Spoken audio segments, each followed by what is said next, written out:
Adil Kak Talino, bacuramin Kak Saruga, basengat Kak Jubata. Hai semuanya, kembali lagi bergabung dengan channel Abigail Tarigas. Kali ini saya akan membahas apa saja larangan Pulau Borneo. Sebelum menonton, jangan lupa pencet tombol subscribe, like, and comment ya. Makasih. Jika kalian pergi ke suatu daerah, tentu kita harus mentaati dan menghormati peraturan yang ada di daerah tersebut, seperti yang terjadi di Pulau Kalimantan. Sebelum kalian ke sana, mending kalian harus cari tahu dahulu larangan apa yang ada di Kalimantan. Apalagi ini adalah tanah Kalimantan, di mana klinik dan magisnya yang masih sangat kuat ya. Larangan pertama adalah membakar terong. Terong menjadi salah satu santapan yang enak yang ada di Indonesia, terkecuali di Kalimantan Timur, khususnya di daerah pasir. Harus berhati-hati. Di sana, kalian tidak diperbolehkan membakar terong. Kalau kalian menentang hal ini, kalian akan terkena bisul. Bisulnya akan makin lama akan timbul dan akan menjadi seperti semakin besar seperti terong. Larangan yang kedua adalah mencicipi makanan. Kalau dapat makanan gratis, semua orang pasti senang kan? Tapi, jangan coba-coba mencicipi makanan di Kalimantan. Konon katanya, dalam makanan tersebut ada aroma pemikat yang membuat kita tergila-gila dengan orang yang memberi makanannya. Katanya sih, kalau kita sembarang mencicipi makanan dari orang yang tidak dikenal, nanti kita bisa jadi kena guna-guna. Tapi kalau tetap ingin makan, sebaiknya kalian berdoa dulu ya. Yang ketiga, jangan bermain-main dengan mandau.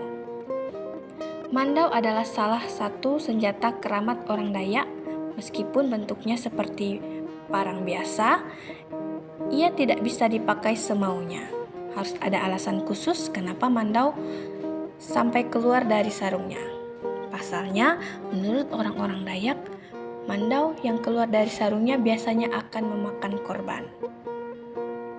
Makanya, bagi pendatang, jangan bermain-main dengan senjata ini. Larangan yang keempat adalah jangan menghina patung kayu di sana. Jika kamu perhatikan, di Kalimantan banyak rumah-rumah adat yang di depannya terdapat patung-patung kayu. Konon ini bukanlah patung kayu biasa, melainkan sebagai simbol orang-orang yang sudah meninggal. Aturan yang ada tentang patung ini adalah jangan pernah menghina bentuknya sekalipun dalam hati. Ada banyak kegiatan yang terjadi jika orang-orang yang menghina patung ini. Yang akan terjadi pada mereka adalah mereka akan diganggu makhluk-makhluk halus. Tak hanya diganggu secara visual, kadang ada yang sampai mengalami keanehan fisik. Gangguan ini akan tetap ada sepanjang seorang tidak lekas meminta maaf kepada si pemilik pematung itu. Terdengar tidak masuk akal, namun hal ini sering terjadi di sana. Larangan yang kelima, jangan pernah mempermainkan gadis Dayak. Gadis Dayak, siapa sih yang bisa menampik cantik gadis-gadis Dayak? Parasnya ayu dan alami pasti bisa menjerat siapapun untuk jatuh cinta, termasuk para pendatang. Nah, ada satu hal yang perlu diperhatikan terkait dengan gadis-gadis Dayak ini, tentang larangan untuk tidak pernah mengganggu mereka ataupun mempermainkannya. Ada mitos yang beredar, siapapun yang mengganggu mereka lebih-lebih mempermainkannya, mereka pasti akan hilang alat vitalnya. Memang terdengar mustahil, namun sudah banyak cerita-cerita tentang ini.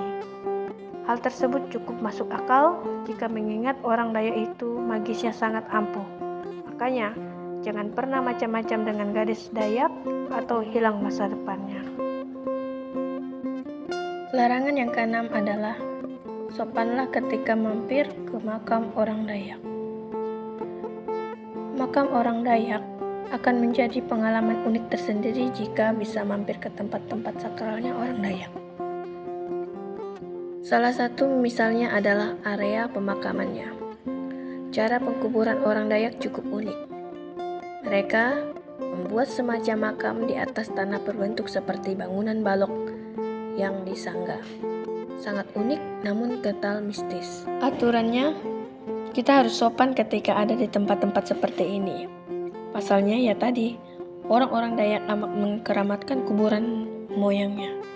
Jangan keceplosan mengeluarkan kata-kata tidak pantas atau kotor atau mengumpat. Mereka bisa terhina dan merasa membuat urusan ini menjadi panjang. Larangan yang ketujuh adalah menjawab suara aneh. Jika kamu berjalan-jalan ke hutan Kalimantan dan tiba-tiba kamu mendengar suara yang memanggil nama kamu jangan menjawab, karena takutnya asal suara itu berasal dari makhluk gaib. Ini akan menyesatkan kalian dan membawa kalian ke alam mereka untuk dijadikan teman. Dan sarannya, jika kalian berjalan-jalan ke hutan yang ada di Kalimantan, sebaiknya kalian menggunakan headset sambil mendengar musik agar tidak mendengar suara-suara yang aneh. Baik, demikian cerita 7 larangan di Kalimantan. Jika ada saran atau komentar, silakan ketik di kolom komentar yang ada di YouTube ini ya. Terima kasih.